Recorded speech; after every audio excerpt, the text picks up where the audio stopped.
សងហើយត្រួតត្រង់វិន័យចិត្តស្អាតប្រពៃអត់ដងថ្កានថ្កា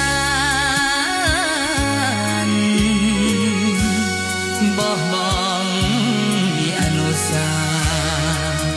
ដែលធ្លាប់មានបានជាលំនៅឋានចាក់ឆ្ងាយជំរប់អើយដំណើរបានដល់អើយរស្មីសង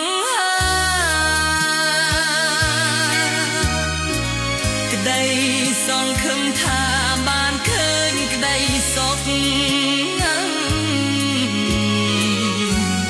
ស្រងោតស្រងាត់បាត់ម្ដាយឪពុកជួបទីចម្រោកសាងបនកុសលស្ពានចម្លងធយគាត់ទេវិមានក្នុងចិត្តនឹកស្មានថាបានចាក់ទុក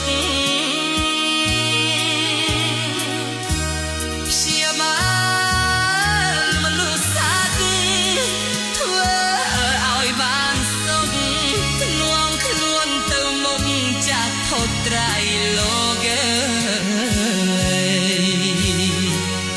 ស្បងស្បៃចៃវ